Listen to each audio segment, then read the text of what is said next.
Hi friends, welcome आहे तुमचं माझ्या चॅनलवरती, ज्याचं नाव आहे लक्ष्मी देवकते. तर तुम्हाला आता एक गोष्ट सांगू का, खरं खरं तर मला तर अनुभव आलाय बरं का. तर आता आपण म्हणतो ना, हा माझा आहे, तो माझा लय जिगरी, माझा लय जवळचा आहे, किंवा आपल्या घरातले लोक काही आपले अति म्हणजे किती प्रेम करते असं दाखवत असते बरं का. तर तुम्हाला मी सांगते, थोडासा हात आकडता धरा बरं का, मग तुम्हाला समजेल कोण आपला आणि कोण लांबचे. आपण प्रत्येक वेळी त्यांना कोणती गोष्ट असं म्हणजे दुखवत नाही ना कोणत्या गोष्टीनं, त्यामुळे त्यांना वाटतं की लय चांगला आहे, लय चांगला आहे, गोड गोड बोलून ना आपल्याला येड लावत असते ती लोक. आणि जेव्हा आपण आपल्याकडचं म्हणजे काय असेल द्यायचं वगैरे आपण बंद करतो ना, काही पण असू दे, आपण जेव्हा बंद करतो द्यायचं, त्यावेळी ती लोक आपली बदनामी करत सुटणार. म्हणणार हे असलाच आहे, हे तसलाच आहे, हे मतलबीच आहे, असाच आहे, तसाच आहे. आतापर्यंत त्या व्यक्तीला घ्याने किती पण खड्ड्यात घातलेला असू द्या, पण ते ना म्हणणार की लय वाईट आहे, पहिला असं नव्हता, आता असं झालंय. हे लोक आपला हात आकडता धरल्यावर, जेव्हा सगळं त्यांना सगळं मोकळं होतं, जेव्हा सगळं त्यांना कोणती गोष्ट असं म्हणजे नकार नव्हताच, सगळं त्यांच्याच हातात असल्यासारखं असतंय, त्यावेळी ना ते लोक म्हणाल लय भारी, लय चांगला आहे, लय गुणाचा आहे, लय असं आहे, लय तसं आहे म्हणणार, गुणगान गाणार. आणि जेव्हा तुम्ही द्यायचं बंद करा, बघा तुम्हाला काय काय बोलतील ती लोक. अरे इंदुरीकर महाराज गेले 31 वर्ष, इंदुरीकर महाराज गेले 31 वर्ष त्यांनी समाज प्रबोधन केलं, समाज प्रबोधनाचं काम केलं त्यांनी. तर ते पण आता सध्या ते ट्रोल होते, आता सध्या ट्रोल व्हायला लागलेत आणि ट्रोल केलं गेले पब्लिकनी त्यांना. कशासाठी? की त्यांच्या मुलीच्या लग्नात त्यांनी खूप खर्च केला बर का, अशी लोक म्हणतात. ठीक आहे, तर महाराज काय बोलले होते की तुम्ही तुमच्या परिस्थितीपेक्षा जास्त म्हणजे कर्ज वगैरे काढून तुम्ही लग्न करायच्या भानगडीत पडू नका. ज्याची परिस्थिती आहे तो करू शकतो मोठी लग्न, भरपूर खर्च करू शकतो.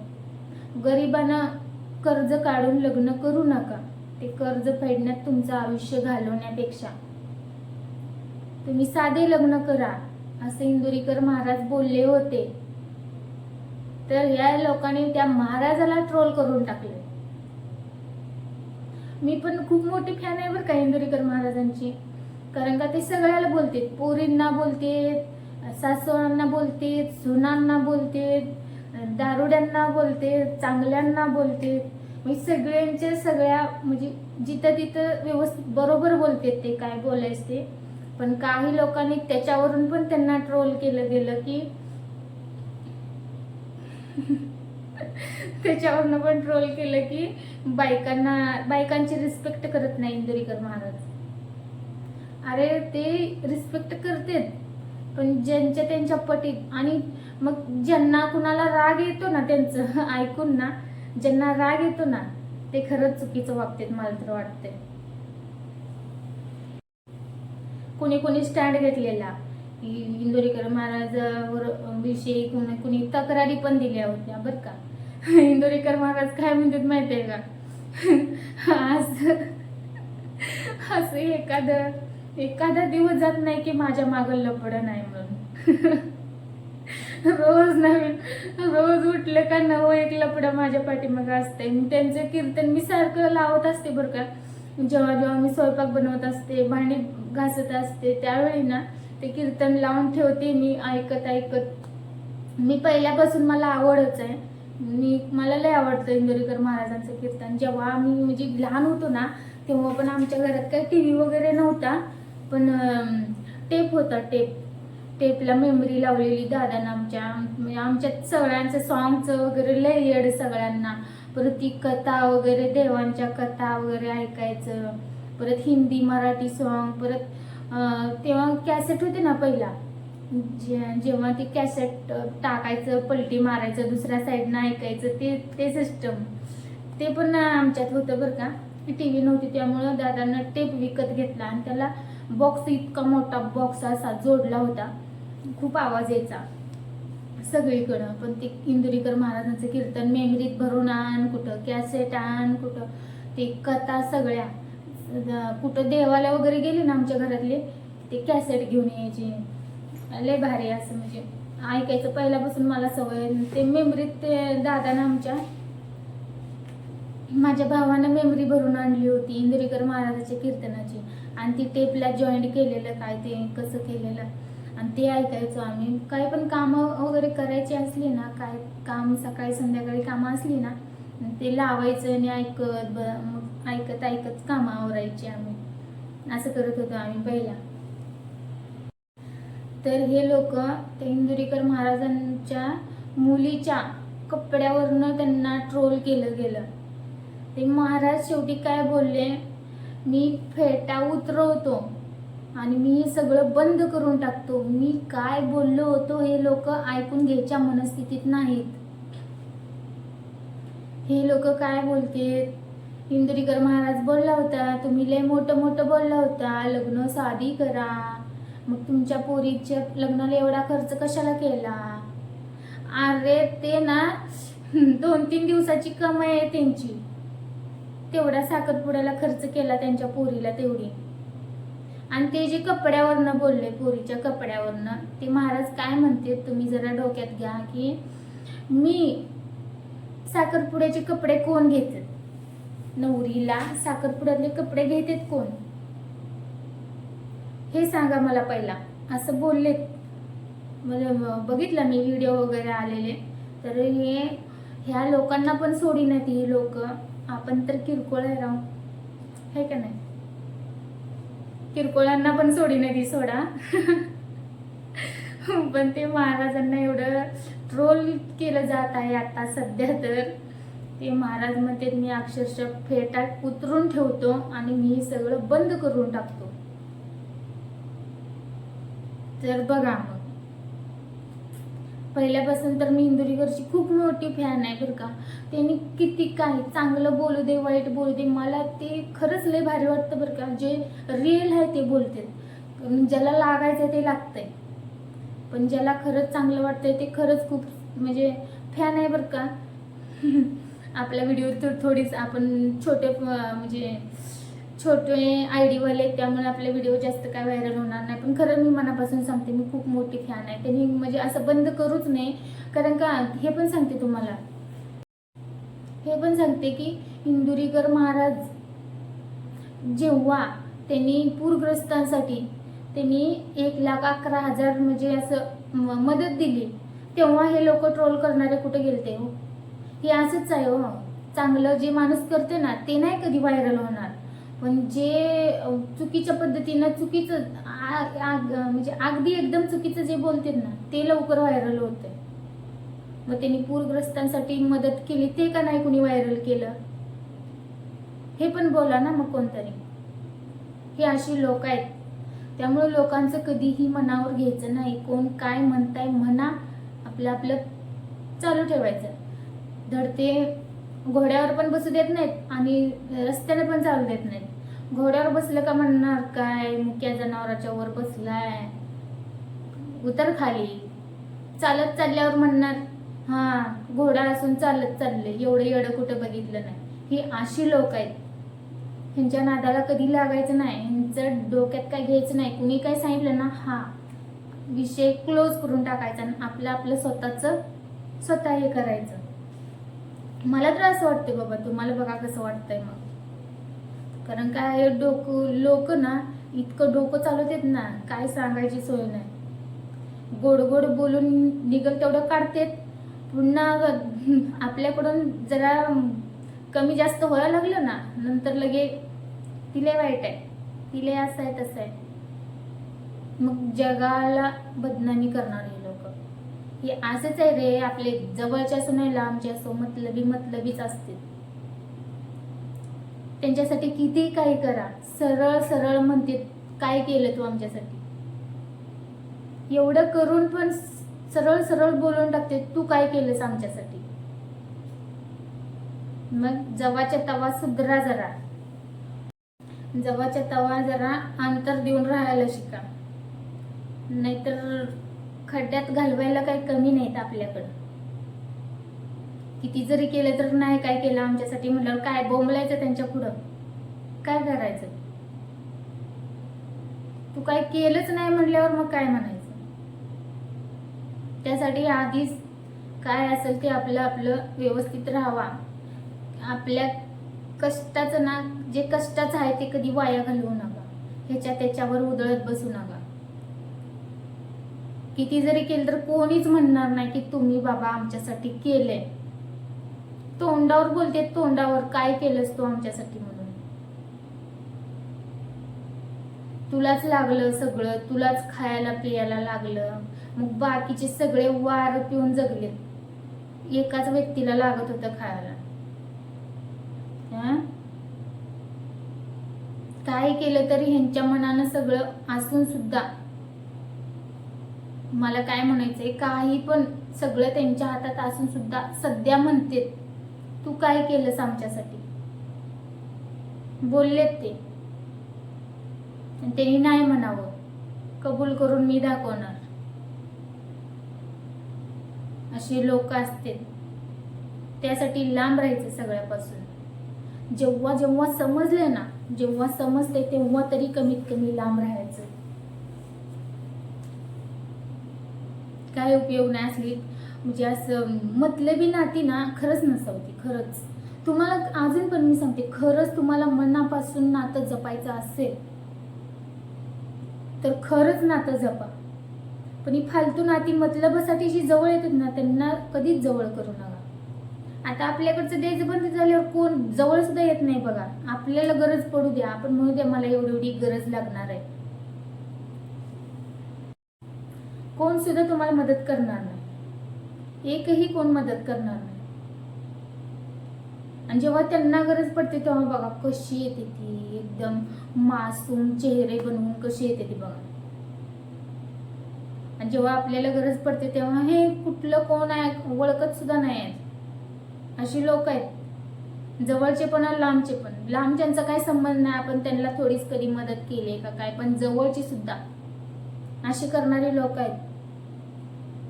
बोलायचं नाही अजून, एवढं करून शांत बसायचं. बोलल्यावर पण चालत नाही, बोलणं लय खूपतं मग. आणि ही गप बसून ही गेमा करतात ना, ही बोलणाऱ्यांची तोंड दिसते ती, फक्त बोलणारं वाईट होतंय. पण खरं कुठनं काय होतंय त्या व्यक्तीला पहिला धरायला लागतंय, मेन महत्वाचं. खरं सांगते, मला खरंच एवढा अनुभव मोठा आलाय ना, काय सांगायचं तुम्हाला.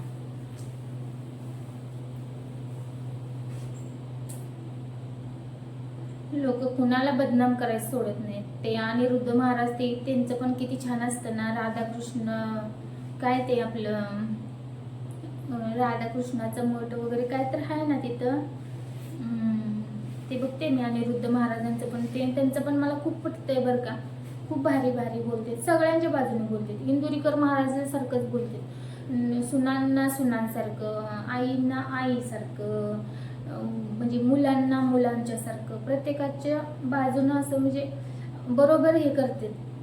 पण जे गलत करतात ना त्यांना ते टोचतं, ते बघत नाही, ते डायरेक्ट स्क्रोल करून देते. पण मला आवडतं बाबा, आवर्जून बघते मी, सर्च करून बघते, खूप भारी वाटतं ते.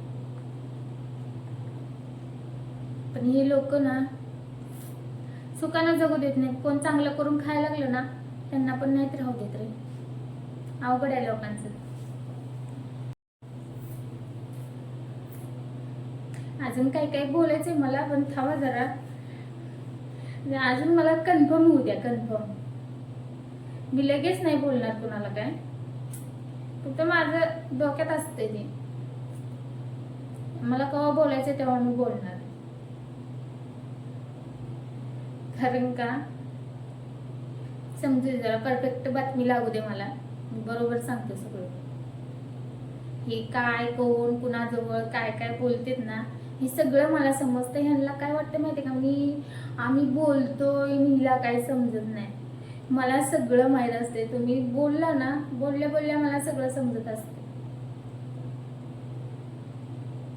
फक्त ह्यांना काय वाटतं, हिला काय कळत नाही, दुसऱ्या लोकांना दाब देऊन हे करायचं, तसं करायचं, असं करायचं. कळू द्या मला काय करायचं आहे, मला घेणं ना देणं. जो जसा माझ्याशी वागणार त्यांच्याशी मी तसंच वागणार, वापस तेच भेटणार तुम्हाला. तुम्ही कसं पण वागून मी तुम्हाला रिस्पेक्ट ना, अजिबात नाही. तुम्ही मला रिस्पेक्ट द्या, तुम्हाला लगेच रिस्पेक्ट भेटणार. पण तुम्ही कसंही वागून माझ्याकडून रिस्पेक्टची अपेक्षा करू नका. थंडी वाजायला लागली आता, त्यामुळे असं बोलायला लागले मी. तर बघा मग काय करायचं, काय काय बोलायचं ते पण सुचना आता, लक्षात न गेलं माझ्या. लय काय काय बोलायचं होतं अगोदर. असं दिवसभर माझ्या डोक्यात तेच असते. असं एवढं डोकं दुखूस तर माझ्या डोक्यांना मी कधी कधी ना हात जोडते मी देवाला, बाबा मला झोप येऊ दे. देवाला मी म्हणते, देवा प्लीज मला झोप येऊ दे, माझं लय डोकं दुखायला लागलंय आता. एवढं विचार येतात माझ्या डोक्यात, खरं सांगते, खरं म्हणजे खरं. कारण का माझ्या देवाला तरी माहिती मी म्हणले का नाही, देवाला तर माहिती माझ्या. कधी कधी एवढं डोकं दुखतंय, झोपच येत नाही. काय केलं झोपच येत नाही. असं सारखं विचार विचार विचार, कुठं तर चमकल्यागत होतं डोक्यात, काय तर होतंय. पण मी हात जोडत राहते, बाबा देवा मला प्लीज लवकर झोप येऊ दे, लवकर झोप येऊ दे. खरंच मी देवाला यासाठी पण म्हणते की देवा मला झोप येऊ दे. एवढं मेंटल टॉर्चर झाले मी, मेंटल डिस्टर्ब झालं का काही खरं नाही. मग लय अवघड आहे, लय म्हणजे लय. हे लोकांचा रे कोणाकोणाचा विचार करायचा रे, सारखं डोक्यात विचार विचार विचार विचार, पागल होऊन बसायचं एका दिवशी विचार करून मला वाटायला लागले.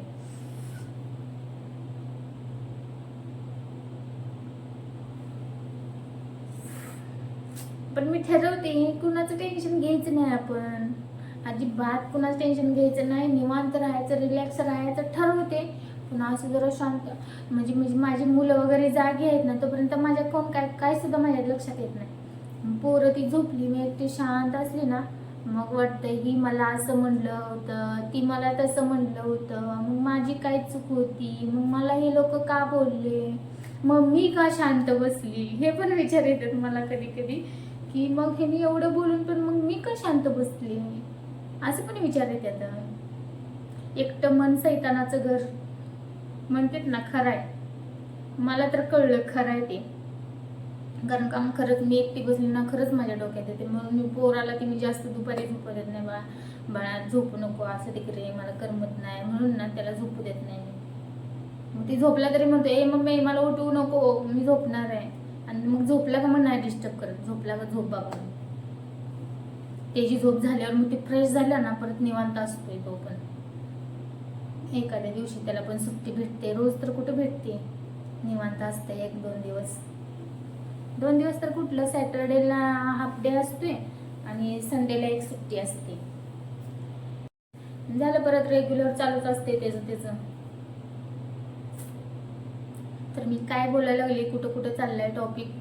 पण मला हेच बोलायचं होतं की इंदोरीकर महाराजांना या लोकांनी ट्रोल केलं. मला 1-2 रील्स आलेल्या, पण हे लोकांनी खरंच त्यांच्याकडे जे काही चांगलं आहेत ना, ते पण त्यांनी टाकायला पाहिजे होतं. जेव्हा त्यांनी मदत केली पूरग्रस्तांना, त्यावेळी पण त्यांनी टाकायला पाहिजे होतं. मग आता काय ट्रोल करायला लागले ते लोक.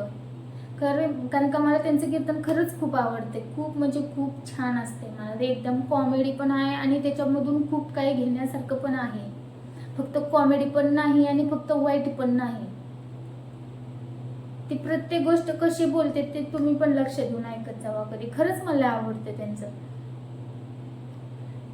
किती भारी बोलतेत राम. सगळे त्यांना ट्रोल करते. त्यांनी काय सांगितलं होतं की कर्ज काढून मरू नका, फाश्या घेऊ नका, कर्ज काढून लग्न लावून देऊन फाश्या म्हणजे घ्यायला भाग पडू नका. ते कर्जाचं कर्ज वाढत जाणार ना. म्हणून ते सांगत होते की तुमच्या हितासाठी की तुम्ही कर्ज काढून लग्न करू नका आणि फाश्या घेऊ नका आम्हाला कर्ज झालं म्हणून ते सांगत होते. आणि त्यांच्या पोरीचा ते महाराज म्हणले, पण माझ्या पोरीला काय मी घेतलेत का कपडे? पोरीच्या साखरपुड्याला पोरीला कपडे कोण घेतात? त्यांच्या मुलाकडचे घेतात, म्हणजे जावई लोक त्यांची घेणार. मग त्यांनी कपडे घेतले ना, त्यांचं झालं ना. मग महाराज काय बोलले की सगळा विषय झाला, मला तुम्ही इतक्या दिवस बोलत होता, मला काहीच वाटलं नाही, पण माझ्या मुलीला पण तुम्ही बोलायला लागला.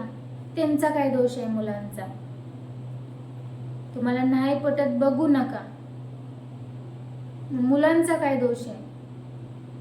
म्हणून महाराज म्हणतात की मी इथं स्टॉप करतो. पण तुम्ही हे पण कधी पाहिले का, महाराजांचा कधी युट्यूबला चॅनल दिसला का कोणाला? महाराज काय म्हणतात माहिती आहे, माझ्याकडे बटनाचा मोबाईल आहे, फक्त बटनाचा मोबाईल, ती पण दुसऱ्यांनी दिलेला. कुठं उद्घाटनाला गेल्यावर, काय मोबाईल शॉपीच्या ह्याला गेल्यावर, त्यांनी उद्घाटनाला गेल्यावर त्यांना एक बटनाचा मोबाईल त्यांनी गिफ्ट म्हणून दिला. तोच मोबाईल मी वापरतोय. महाराजांच्याकडे स्क्रीन टच मोठा अँड्रॉइड मोबाईल सुद्धा नाही. मग एवढं आतापर्यंत एवढं कमवणारा माणूस अँड्रॉइड मोबाईल वापरत नाही. मग त्यांनी किती काटकसर केली असेल आणि किती कमवले असते लेकरांच्या सुखासाठी. त्यांना कर्ज काढून हे करायचं नव्हतं ना, मुलीचं लग्न किंवा मुलाचं लग्न काय करायचं नव्हतं ना. म्हणून ते एवढे कमवत होते, एवढी काटकसर करून कमवलं त्यांनी, म्हणून त्यांनी खर्च केला. काही जरूरत नाही ना कोणाला बोलायची, काय आहे का नाही? पण त्यांचा युट्यूब चॅनेल सुद्धा नाही कुठं. महाराज मध्ये माझ्या नावावर सगळ्यांनी चॅनेल काढले, किती मग सर्च करेल तेवढे किती चॅनेल येतात बघा. महाराजांच्या इंदुरीकर महाराजांचे कीर्तन म्हणून टाकलं तर किती चॅनेलवर किती काय काय येतं बघा. काय लोक. पण महाराज हे पण म्हणतात, हे लोक काय करतात, मी सगळं बोललेलं तुम्ही मी सगळं बोललेलं तुम्ही सगळं टाका ना, क्लिपा कट करताय आणि महाराजांना रोज नव्या लपड्यात अडकवताय. रोज एक नवीन माझ्या पाठीमागं असते. महाराज म्हणतात, मी बघते बरं का, मी कीर्तन सगळं त्यांचं म्हणजे कीर्तन म्हणजे एक संपलं का दुसरं लावून ठेवते, आधी दुसरं संपलं का तिसरं. माझं जोपर्यंत भांडी स्वयंपाक होत नाही ना तोपर्यंत मी कीर्तनच ऐकत बसते. खरंच मला आवडते ते पहिल्यापासून. तर हे लोक असे, कुणाला ट्रोल करावं हे पण कळत नाही या लोकांना. मग काय करायचं? आणि इंदुरीकर महाराजांचा आतापर्यंतचा प्रत्येक शब्द खरा होत पण आलेला आहे बर का. त्यांनी सांगितलेलं, शेतकऱ्याच्या जमिनी कामगार घेणार, म्हणजे शेतात कामाला येणारे बागायतदारांच्या जमिनी विकत घेतील म्हणून ते पण झाले. अजून काही काही लय बोललेत बरं, कधी माझ्या लक्षात न गेलं आता, पण बोललेत खूप काय काय. आणि शेताचा मजूर कामाला जाताना गाडीवर जाईल, तो पण चालला. पहिला कसं एवढं म्हणजे हे नव्हतं ना, काय म्हणते, एवढं प्रगती नव्हती ना, त्यामुळे आता कामाला जाणारे पण गाडीवरच जातात. आणि शेतकऱ्याच्या बांधावर ना शेताच्या तिथं कामगारांच्या गाड्या लावायला एक सेपरेट जागा ठेवली जाईल, ते पण ठेवलंय. म्हणजे खूप काही काही बोललेले. पोरींना तर एवढं डेंजर बोलत होते ना, बासच. बंगल्यातनं पोरी पळून गेल्या, कांदा लावायच्या टोळीच्या मुकादम झाल्या. आणि ते खरं आहे बरं का, पोरींना राखेल ओतून घ्यायची बाळी आहे. आणि ती काय सांगतात माहिती आहे, पोरींवर रॉकेल ओतून घ्यायची पाळी येणार 6 महिन्यानं. असलं काही करू नका, आई बापाचं इज्जत घालवू नका. हे कशासाठी ते सांगत होते की असं करू नये पोरींनी. त्यांची कॉमेडी पण मला लय आवडायची बरं का. प्यार काय म्हणायची माहितीये का, प्यार क्या होता है इंदुरीकर को क्या मालूम. प्यार क्या होता है, बंगल्यातनं पळून जात आहे आणि कांदा लावायच्या टोळीचा मुकदम होत आहे, 6 महिन्यानं रॉकेल ओतून घेत आहे. ह्या कॉमेडीमध्ये हे हसायसारखं आहे, ते बोलते, त्यांचा स्वभाव आहे कॉमेडी. पण तुम्ही हे पण घ्या, ह्याच्यातून किती घेण्यासारखं आहे. आपले आईबाप काय आपलं वाटोळं व्हावं अशी अपेक्षा नसते आपल्या आईबापाची. ते बघून का देते, आपल्या मुलीचं भविष्यात देता देता बघून द्यायचं, नशिबानं तिच्या काय होईल ती होईल म्हणून देते. मग हे असं गेल्यानंतर कोण रे, तुम्हाला कोण विचारणार. ज्यांच्या सोबत गेले तो पण म्हणणार हिला आता कोण विचारणार नाही. आई बाप म्हणणार आमच्या पै पाहुण्यात सगळ्यांच्यात इज्जत घालवली आमची, गेली तर जाऊ दे, गेली त्या दिवशी मेली म्हणून कोणते कोणते आई बाप सोडून देतात. मग इकडे आल्यानंतर ती काय करणार, त्यानं सांगाल ती सगळं करावंच लागणार ना. कोण तुम्हाला किंमत देणार आहे. हे पण बरोबर आहे त्यांचं, कोण विचारणार तुम्हाला. सणावाराला जायला नाही भेटणार, कुठला सण नाही, वार नाही, किंवा सुख दुःख नाही. आई बापाला आपल्या वाटतं का आपल्या मुलांचं म्हणजे चांगलं होऊ नये म्हणून ते कुठल्या पण दावणीला नेऊन थोडी बांधणार आहे. त्यांना पण थोडंफार कळतं ना. नाहीतर तुम्ही हे पण करू शकता की आई बापाला म्हणायचं बाबा मला याच्याशीच लग्न करून देतील ना, पळून जाऊन हे जाऊन काय होणार आहे, काय सिद्ध होणार आहे. हेच ह्या पोरींना कळत नाही. मग ते इंदुरीकर महाराज ते बरोबर बोलतात, पण ह्यांना वाटतंय की हे काय तर बोलते महाराज, ह्याला काय माहिती प्रेम म्हणजे काय. आणि जेव्हा 6 महिना वर्ष जेव्हा होतं ना, मग ह्यांच्या मुंग्या झडतात मग प्रेमाच्या. काही जरूरतच नाही ना. सांगा आई बाप्पाला, रिक्वेस्ट करा, हात जोडा, पाय जोडा, करून देतील ना. मग ते खरंच खूप भारी बोलायचे बरं का. त्यांच्या कॉमेडी पण आणि त्याच्यातून घेण्यासारखं पण खूप असायचं. त्यामुळं आणि हे आता ट्रोल करायला लागलेत ना हे लोक. खरंच मला असं म्हणजे वेगळं वाटतंय जरा बरं का. एवढं प्रबोधन करणारं, एवढं सगळं चांगलं अरे 4-2 पोरी सुधारल्या तरी ऐकत नाहीत ना. मी म्हणत नाही सगळ्यालाच आवडत असेल किंवा मला आवडतंय म्हणजे तुम्हाला आवडायलाच पाहिजे. तर त्यांचं प्रबोधन खरंच आवडतंय मला. खूप काही घेण्यासारखं आहे, खूप सगळ्यांनाच.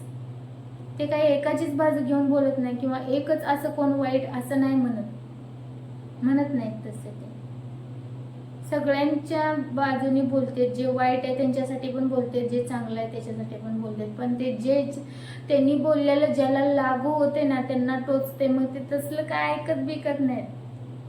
मी अतिशहाणा म्हणून ते सोडून देते. पण घेण्यासारखं पण, अरे जगण्यासाठी महत्वाचं काय आहे, प्रबोधन महत्वाचं आहे. असं कोण पण जगतं मग एकमेकावर गेमा करून, कोणीही जगतं. पण थोडासा तरी प्रामाणिकपणा पाहिजे ना, थोडं तरी.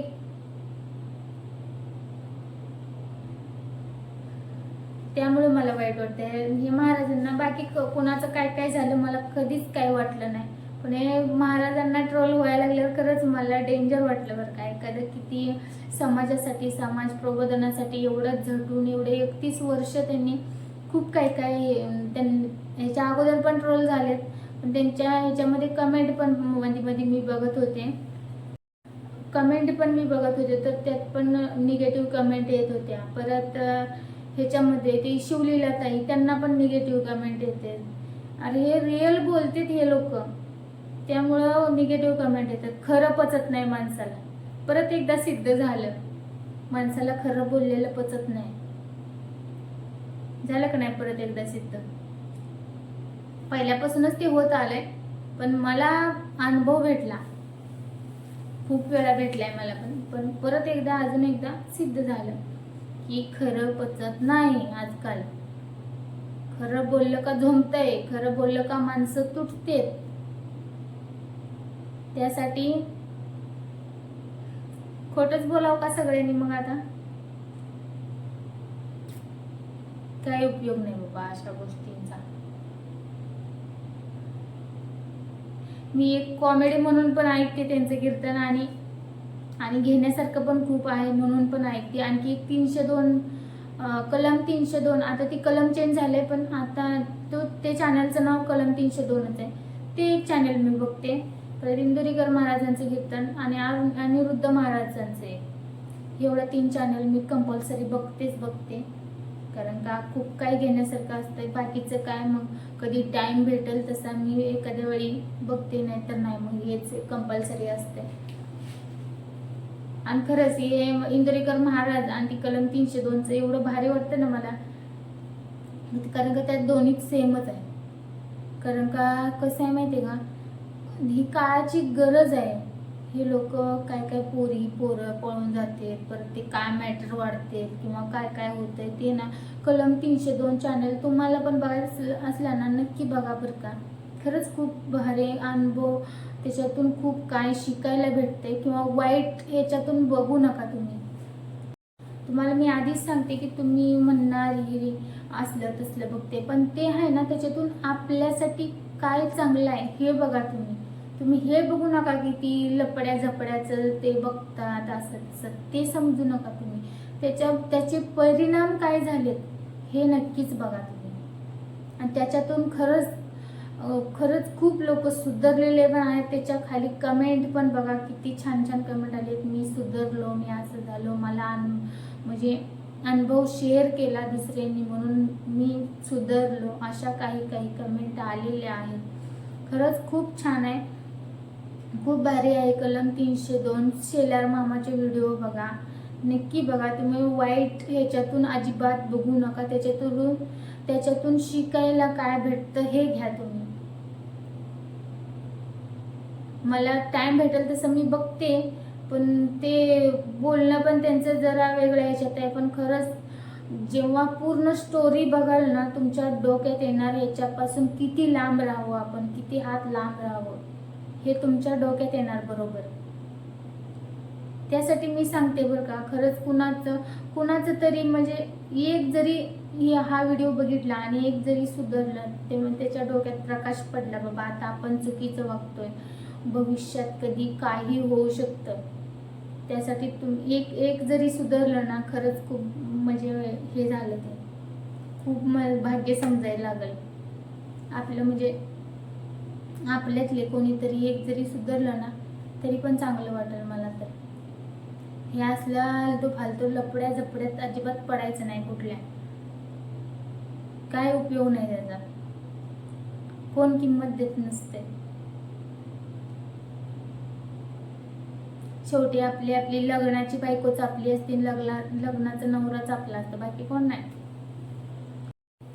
बाकी मायेचा बाजार आहे नुसता, मतलबी दुनिया आहे. त्यासाठी तुम्ही ना कलम 302चं बी ब्लॉग बघा, खूप छान आहे. खूप म्हणजे ते ना त्यातलं तुम्ही ना कमीत कमी 2-3 एपिसोड बघितले ना त्यांचे, तरी तुम्ही सुधारणार 50%. तर तुमचं डोकं ना जागेवर येणार. खरं सांगते मी, खरं सुधारायचं असेल तर नक्की बघा. अजून मला जे माहीत आहे ते मी सांगेन. म्हणजे माझ्या माहितीतले चॅनल खरंच खूप छान आहे.